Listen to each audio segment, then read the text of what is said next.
शांति। 9 सितंबर 2021 की मुरली से सेंसिबल बच्चों प्रति हेवनली गॉड फादर स्वर्ग रचने वाले शिव बाबा का होमवर्क। आज बाबा हमें फिर से अपने सत्य स्वरूप में स्थित करा रहे हैं। बाबा कहते हैं, तुम आत्माएं घर से नंगी आई थी ना, कोई भी देह संबंध नहीं था।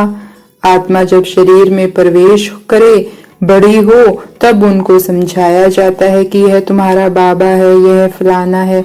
आत्मा तो संबंधों से न्यारी है। तुम्हें यहाँ जीते जी सब कुछ भूल जाना है, एक बाप को याद करना है। इसको ही योग कहा जाता है। बाप को जितना याद करेंगे उतना विक्रम विनाश होंगे। तो बाबा कह रहे हैं कि जब हम आत्माएं परम धाम से आई थी तो कैसी थी, वैसी ही हमें जाना है। जब मैं आत्मा पहली बार परम धाम से आई थी, देखेंगे अपने आप को, मैं आत्मा पहले भरकुटी के मध्य चमचमाता सितारा और पहुंच गई परम धाम में।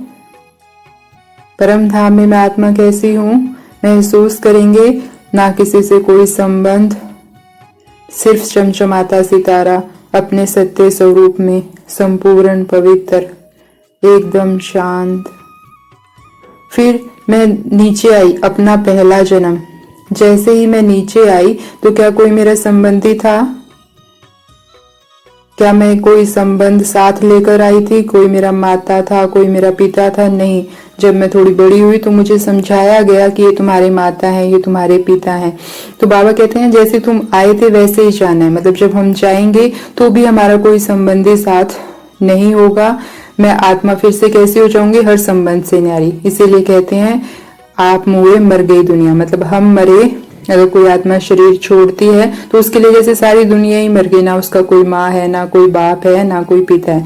जैसे वो अवस्था होती है वैसे अब हमें जीते जी अनुभव करना है कि मैं आत्मा इस शरीर से भी बिल्कुल अलग हूँ, इन संबंधों से भी बिल्कुल अलग। मैं तो आत्मा हूँ। तो सारा दिन हम ये अभ्यास करेंगे कि जैसे मैं परम धाम से आई थी वैसे ही मुझे जाना है, ना कोई संबंधी, ना कोई रिश्तेदार। तो बाबा कहते हैं कि लेकिन तुमने बहुत जन्म लिए, एक जन्म के बाद दूसरा, दूसरे के बाद तीसरा, और विक्रम करते गए देह भान में आने के कारण। तो अब हमें क्या करना है? उन सारे विक्रमों का विनाश भी करना है घर जाने से पहले। तो बाबा कहते हैं वो सारे विक्रम विनाश होंगे बाबा की याद से। बाबा ये भी कह रहे हैं कि मित्र संबंधियों की याद से विक्रम नहीं होते हैं, लेकिन फालतू समय वेस्ट हो जाता है। लेकिन आजकल तो हम मित्र संबंधियों के साथ बातें भी कैसे करते हैं, इसकी चुगली, उसकी बुरी बातें, उसकी बुरी बातें डिस्कस करेंगे। तो इसलिए बाबा कहते हैं वो विक्रम बन जाते हैं। अगर वैसे ही तुम मित्र संबंधियों को याद कर रहे हो तो विक्रम नहीं बनते हैं। तो लेकिन टाइम वेस्ट हो जाता है। तो आज बाबा सीधा कह रहे हैं कि धंधे धोरी में टाइम निकाल कर कमाई करनी है।